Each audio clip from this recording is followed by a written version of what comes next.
Que rei que, tendo 10.000 soldados, não olha primeiro se o outro está vindo com 20.000, não corre primeiro para negociar a paz, antes que venha um mal maior.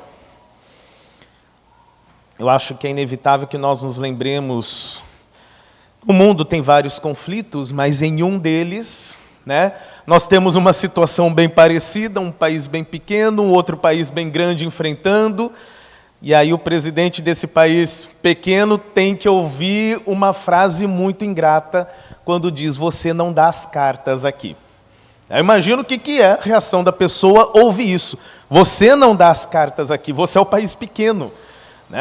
Você deve ver os termos da negociação da paz.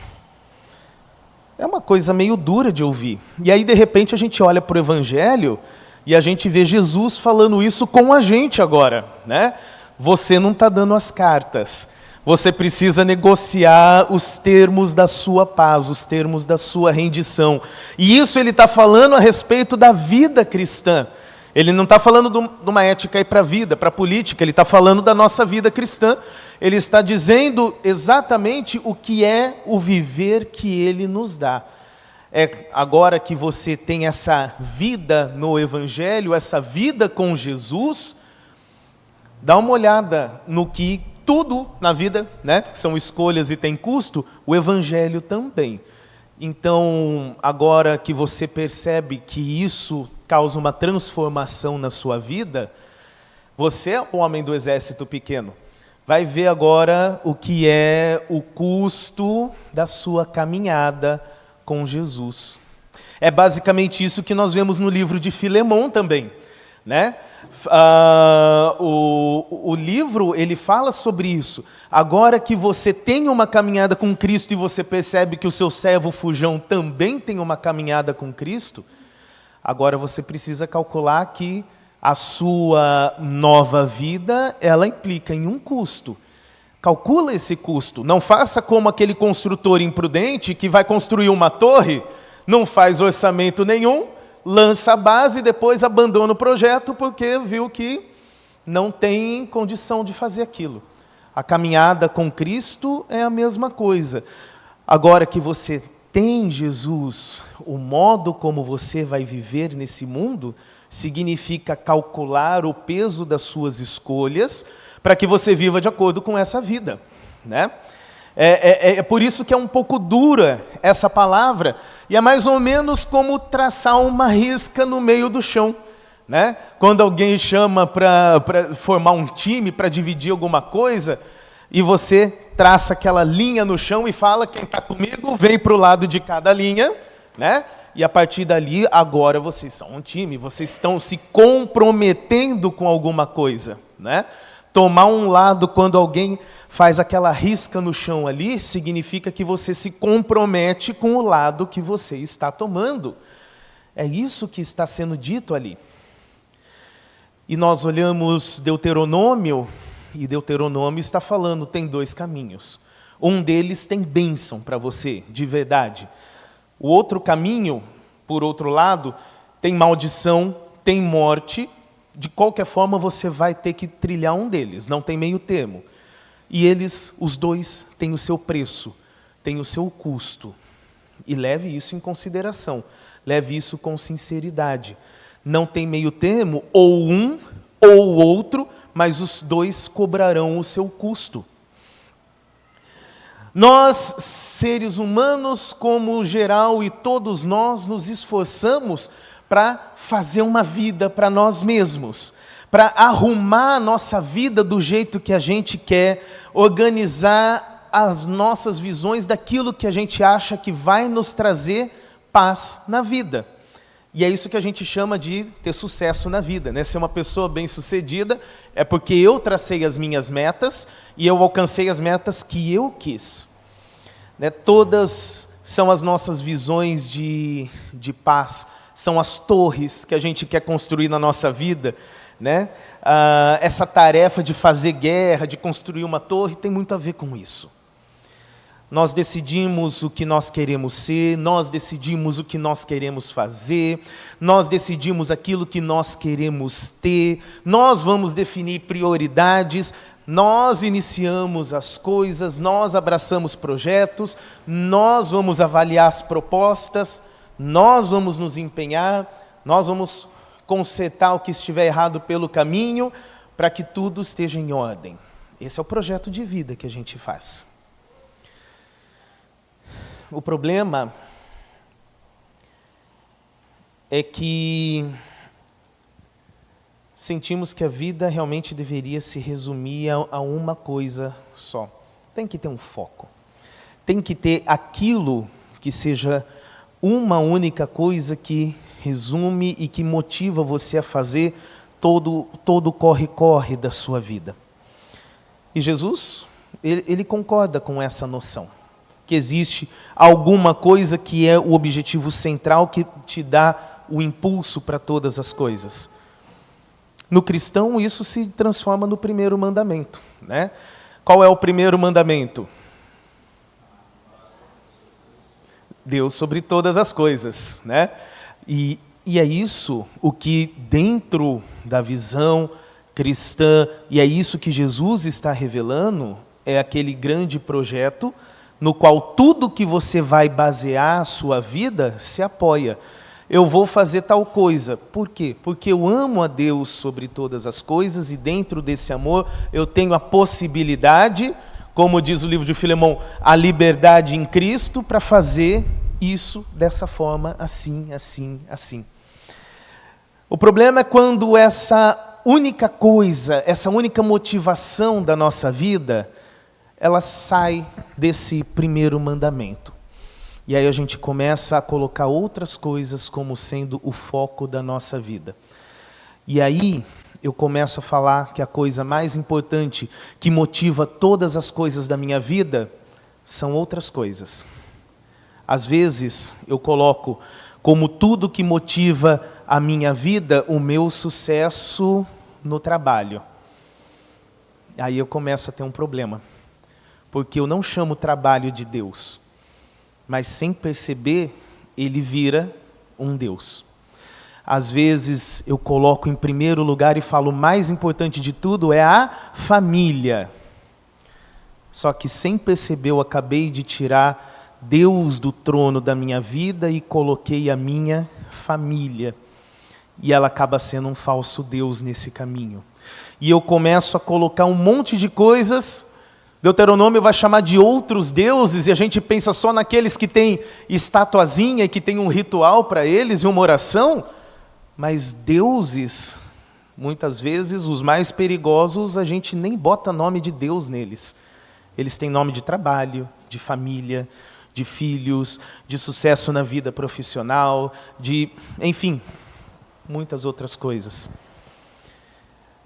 Por mais preciosa que seja essa única coisa que molda a nossa vida para nós, ela pode até sustentar a nossa vida por um tempo, mas essas coisas nunca vão poder sustentar a nossa vida para sempre. Esse aqui é o ponto. Por isso que a orientação de Deuteronômio é: escolham a vida e não a morte, porque vida de verdade é algo que dura muito mais do que essas promessas que esses outros deuses podem nos oferecer. Quando você escolhe qualquer uma dessas outras coisas, por um tempo isso pode ser a tua vida, mas o final é sempre a morte, né? A família, um dia ela vai acabar, nem que seja só pelo passar do tempo, e os membros vão morrendo. O trabalho, um dia vai deixar de existir ali. Os filhos, o relacionamento pode ir embora, nem que seja até pelo próprio término da vida em si, isso nunca vai sustentar eternamente a sua vida. É um caminho que, de uma forma ou de outra, talvez mais rápido, talvez demore mais, mas vai terminar em morte. E sobre isso, Deuteronômio diz: quem escolhe esse caminho de morte, escolhe um caminho de maldição, porque está longe de Deus. Por outro lado, existe o outro caminho que Deus oferece, que é um caminho de vida, não de coisa temporária, mas é um caminho definitivo, vida de verdade. E ele diz: esse caminho tem bênção. Por isso, Seguir Jesus significa abrir mão de tudo que ocupa o primeiro lugar para que Deus seja Deus em nossa vida. É isso o que diz a petição do Pai Nosso, né? Santificado seja o teu nome. O nome de Deus é santo. Mas eu estou pedindo para que ele seja santificado na minha vida. E isso é importante. Porque eu acabo, sem perceber, fabricando um monte de outros deuses. Parece que é uma coisa bonita, mas como é triste quando a gente ouve assim: eu não vou naquela igreja porque aí o motivo, geralmente, é um outro Deus, né? Às vezes tudo bem, a pessoa tem uma causa legítima que não dá para ir mesmo, uma limitação de saúde que impede da pessoa ir, mas às vezes o motivo é: eu não vou lá, ou em nenhuma igreja, porque o meu filho, a minha filha não gosta. Automaticamente aí está revelado um Deus. Né? Eu escolhi seguir o caminho da família e abrir mão do caminho de Deus. E aí Jesus vem e fala no Evangelho aquela coisa dura, né? Quem não amar mais o meu caminho do que inclusive a própria família não é digno de mim. É pesado ouvir isso. É o custo que existe nesse caminho. Eu faltei no culto. Eu vou falar até olhando para cima, porque senão eu vou falar, pastor falou olhando para mim, vou falar olhando para lá. Eu faltei no culto porque eu precisava passear com a minha família, porque família é importante, né, pastor? Então eu faltei porque eu precisava passear com a família. Pronto, agora eu olho para baixo. E a gente ouve isso com frequência. Eu não estou falando de um ou outro específico, não, tá? É bem geral. Se existe um mandamento de guardar o dia de culto ao Senhor, santificar o dia do Senhor, e você santificou a sua família e não o Senhor, você fez uma escolha naquela hora. Meus amados, ser cristão não é um negócio que você escolheu em 1990 e está garantido para toda hora. Você está fazendo a sua decisão, momento após momento na sua vida. Porque cristianismo não é só uma porta, é um caminho também. E nesse caminho você está o tempo todo, como diz Deuteronômio, escolha entre a vida e a morte, entre a bênção e a maldição. E a partir do momento que eu falo, não, hoje é o dia de eu passear com a família, quando eu tenho o resto do dia inteiro, mas não, é no horário do culto, né? Eu acabei de fazer a minha escolha fora de Deus. E eu acabei de ir contra um mandamento, né? Santificar o dia do Senhor. Aí eu faço outra escolha. Hoje eu não vou no culto porque é o dia do jogo. Está aí um negócio que não tem nome de Deus. A gente não chama o jogo de Deus. Eu não vou chamar o time de Deus.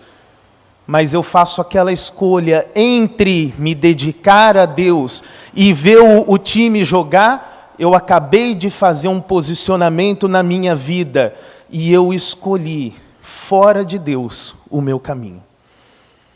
O Senhor é misericordioso, é verdade.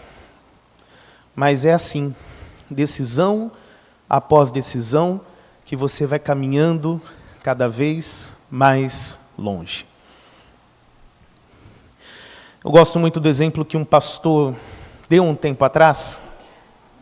Ele comparou o nosso relacionamento, a Bíblia faz isso até, né? Compara o relacionamento de casal com o relacionamento com Deus, e ele diz assim, a esposa pediu, pendura a roupa para mim, e o marido responde, isso é absolutamente necessário para eu continuar casado? Não, não é. Então não vou pendurar a roupa. Você tomou uma escolha ali. Lava a louça, mas isso é absolutamente necessário para manter o casamento? Não, não é. Então não vou lavar a louça. Você tomou outra escolha. E aí, vai. O que acontece com esse casamento daqui a um tempo? Ele acaba. Alguma dessas escolhas é absolutamente aquela necessária? Não, mas é no conjunto dessas escolhas, você vai caminhando cada vez para mais longe, até que chega uma hora que você quebra um vínculo. Jesus está falando, você, cristão, quer caminhar com Cristo? Vai construir uma torre? Calcula o custo. Existe um custo na escolha que você está fazendo. Você vai ser cristão, é uma guerra que você vai travar. Olha o tamanho do teu exército, vê quais são os termos de paz. Negocia essas coisas primeiro. Faça a sua escolha com prudência na vida, porque afinal de contas o outro caminho tem morte, tem maldição. Não é um caminho neutro que está tudo bem. E aí, quando a pessoa caminha para fora da vida de Cristo, às vezes, por graça, e a gente fica feliz quando existe reconciliação, quando a pessoa, como filho pródigo, percebe e fala, bobeira que fez, eu preciso da casa do Pai de novo. Glória a Deus por essas pessoas. Mas a gente sabe que muita gente nesse caminho não faz a volta. Não dá tempo de fazer a volta. A morte chega antes que essa volta tenha efeito. E ninguém sabe a sua hora, né? Ninguém sabe a hora que grita lá no céu, número 33, você olha a sua senha. Né? Ninguém sabe a hora que isso acontece. E aí? Existe um cálculo a ser feito ali. O reino de Deus não se escarnece. Né? Deus não se deixa escarnecer. E aí vem o Salmo 1 e fala, são felizes quem? Os que não se assentam na roda desses escarnecedores. Quem faz pouco caso de Deus. Inevitavelmente a ruína nos aguarda se nós vivemos por menos do que Deus. Se nós vivemos uma vida que não é vida de verdade, que parece vida, mas é só ilusão. E junto com essa ruína vem aquilo, né, aquele ridículo que foi falado no verso 29, que é o quê? Todos os que virem começarão a zombar dele, de ter feito esse cálculo desastroso. Um dia, e não se esqueça disso, haverá um juízo em que as pessoas serão colocadas à direita e à esquerda daquele que nos salvou. E um grupo vai ouvir da boca do próprio Deus, apartai-vos de mim, malditos. Olha que falou que o caminho tem a maldição, está lá em Apocalipse. Apartai-vos de mim, malditos, para o fogo eterno. Existe maldição de verdade naquele caminho. Por outro lado, existem os que serão separados para ouvir da boca do próprio Cristo, vinde a mim, benditos do meu Pai, para o reino que está separado para vós desde antes da fundação do mundo. Existe bênção de verdade em um caminho.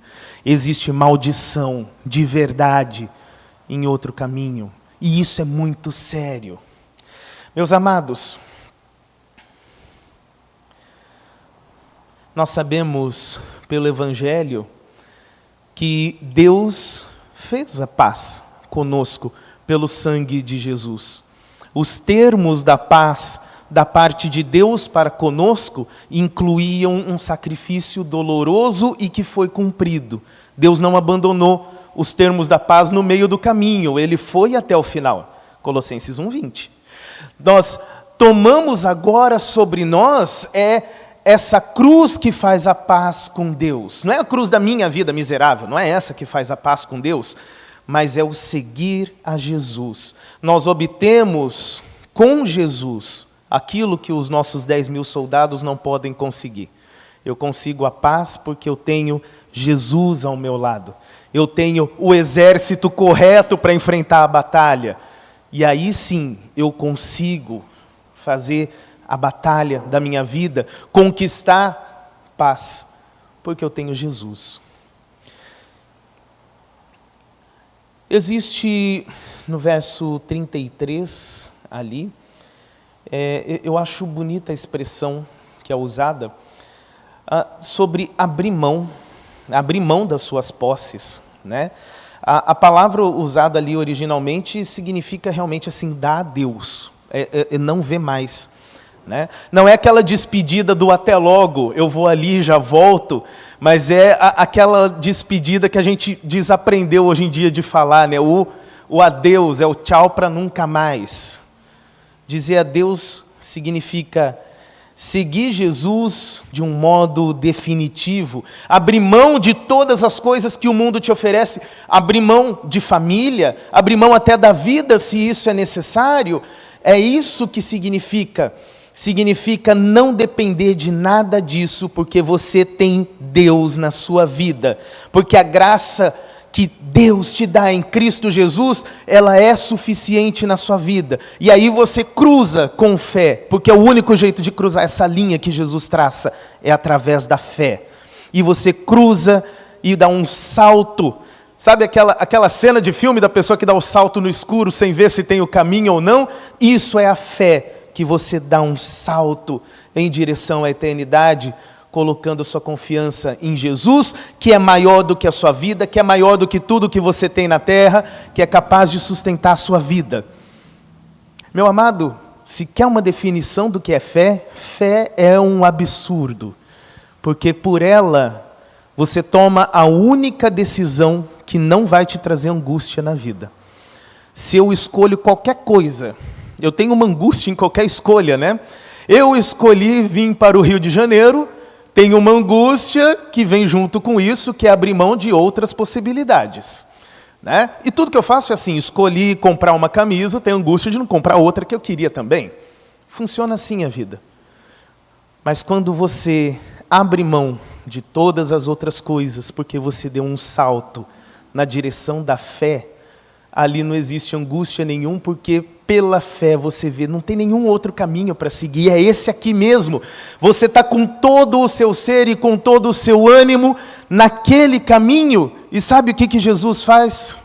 Tudo aquilo que você abre mão por Ele, você recebe de novo pela fé. Você abriu mão da sua família por amor a Jesus, e Jesus entrega a família para você de novo pela fé. E assim você se desprendeu de tudo o que o mundo lança como prisão.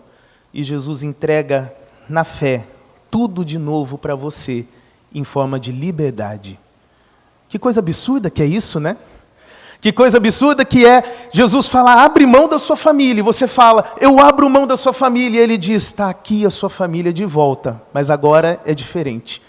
A escolha é a fé.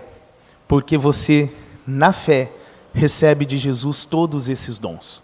Você recebe a vida que você diz, eu abro mão da minha vida por Jesus, e Jesus entrega uma vida verdadeira para você, que será sua, eternamente ao lado dele. Você abre mão de família, que inclui laços de sangue, né, como a gente está lendo aqui, e Jesus fala, eu te entrego mais do que uma família com laço de sangue terreno, eu te entrego uma família com laço de sangue eterno, porque essa família é de todos os remidos, e vocês são irmãos de verdade. Sabe qual que é o custo disso? Onésimo lá, que era escravo, não teria direito nem a apelar pela própria vida, porque ele é um fujão, ele poderia ser morto, mas o dono dele abriu mão do direito dele e da vida dele por Cristo, e agora ele estava recebendo Onésimo de novo, pela fé, como um irmão. E como irmão, ele deveria ser tratado como um irmão. Isso é um absurdo, né? É um absurdo, você abre mão de tudo, e Deus te entrega todas as coisas. Fé é de verdade o maior absurdo da sua vida, mas é por ela que você vai viver. É por ela que Deus está te entregando todas as coisas. Então nunca pense que a vida cristã é o que muita gente vai dizer, um monte de não. Não pode isso, não pode aquilo outro, aquilo está errado, não pode fazer isso. O foco nunca está no abrir mão das coisas. O foco está em que você não se aprisiona em nenhuma delas. E é por causa disso que Deus te bota na administração de todas essas coisas de volta, debaixo do senhorio de Cristo. Ele te devolve tudo que você abriu mão. A história de Jó é muito bonita, porque a gente vê uma pessoa que perde tudo, até o ponto que a sua fé chega a dar aquela balançadinha, mas você vê Deus entregando tudo que a pessoa perde de volta. De um modo semelhante, Deus entrega para você. Quando você dá o salto de fé na sua vida, tudo aquilo que você disse, eu estou abrindo mão e estou abandonando, Deus está entregando para você. Família de verdade é o que você busca? Não põe a família como prioridade, põe Deus como prioridade, Ele te dá família. É relacionamento que você diz, Meus relacionamentos, isso é o primeiro lugar na minha vida. Não, põe Jesus em primeiro lugar, porque Ele restaura essas coisas e te entrega de volta, de um modo restaurado. Buscar em primeiro lugar o reino de Deus e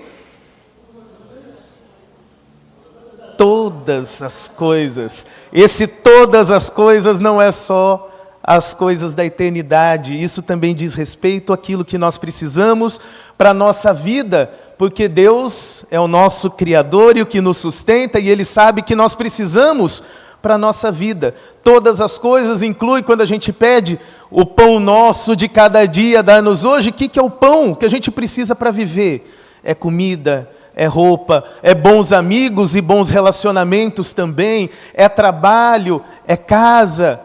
Confia no Senhor, e o mais Ele tudo fará. Lançai sobre Ele as vossas ansiedades, porque Ele tem cuidado de vós. Meus amados, Jesus põe uma linha e fala: um caminho tem bênção, outro tem maldição. Essa bênção é real, porque o Evangelho é muito real na tua vida, para agora e para a eternidade, não só lá, para agora também. Deus abençoe a todos nós nesse caminho que é bênção, e assuma com compromisso esse caminho diante de Deus, que te dá forças para seguir. Amém? Amém. Seguimos